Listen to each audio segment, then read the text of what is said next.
Hello. If I just like to play, as you know, being here before. Today's about time. Is how do you make time? And what does that mean? Well, making time is just like making time to be here and listen to this video. But where are you spending your time? And at the end of the day, will you be happy about the time you spent? This conversation is coming up because of the fact that I've been speaking to a lot of people lately who are looking for more time in the day and don't know how to get it, feel overwhelmed, feel stressed, even depressed. And we don't want to go stressed and depressed. It's not a good motto to have. And what ends up happening is the fact is maybe you're not really valuing your time. Just like anything else, time is a commodity. We don't get any more. You do not get born one day and they say, I'm going to give you more time than the other person. We all get the same amount of time. But what you get done in that time is actually going to be a variable that only you decide. So what are you doing with your time? It made me think today because of the fact that a lot of people I work with will turn around and say, well, I don't have time for exercise. I don't have time for spending time with the family because I'm working so hard that when I get home, I just want to go to bed. I don't have time to call a friend because I'm too busy. I don't have time to take care of the business I wanted to do because I have some excuse. And we call it a because frame. When we have because after an excuse, we might as well could be anything, right? But the idea is how doing is really contingent upon the meaning you put on time. One of the things I believe is that I can do anything and some things are not my job and I have to make that decision of what should be mine and what should be delegated. So when you're looking at the time you're spending, ask yourself, is it result producing or am I wasting my time? And one way you can do that, and I found I did this over 20 years ago, I was trained with the Franklin Planner from Stephen Covey, if you remember that, 7 Habits of Highly Successful People.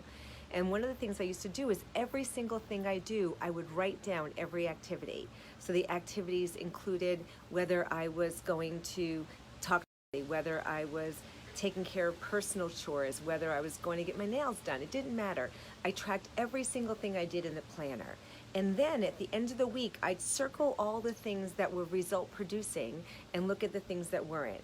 And what I found was totally disturbing. I spent more time wasting time than using quality time. So I challenge you to do that experiment. Write down every single thing you're doing. If you're spending time playing with the dog or playing with the kids, or you're spending time, on Facebook and you get lost and you say it's only going to be a minute and 5 hours later you're still there, then write down those 5 hours. If you spent your time in emails or other things that got you caught up, and then turn around and say, was that result producing? Did that get me closer to where I want to be? Now know that not everything has a financial value. Sometimes what you really want is time with your friends, family, loved ones. And if that's what's on the thing and that's what's important to you, then that's great.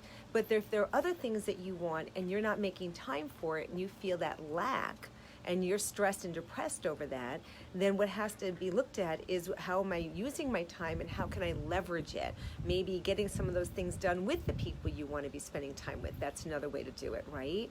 But to really look at it and be honest with yourself of where you are with the time you're spending and how you can get the most out of it. One of the things I found is that we don't always have to be all or nothing. A way to use time for some areas is like, what's the best use of my time? What's something that I personally have to be the one to do? And what's other things that can be delegated? I remember a friend of mine who, it was just such a wisdom that when she gave this to me, she said, anything below $15 an hour is not your job. Well, if you're making more than $15 an hour, and you can be paying, say you're making $50 an hour or $100 an hour, whatever it is, if you're making $100 an hour and something's $15 an hour, if you can be doing what you'd be doing to make 100, isn't it worth paying someone else to do the 15? And that was such a big aha moment for me where, oh my God, over 10 years ago, I hired cleaning people. I started hiring people to do different things on the property. I started hiring different people to do things for me that weren't my job. I hired people to start making the memes and other things that I share on social media. I hired workers to do things that didn't make sense for me to do because I was wasting my time, and where it could have been better spent doing something I couldn't delegate that I myself needed to be the person doing it.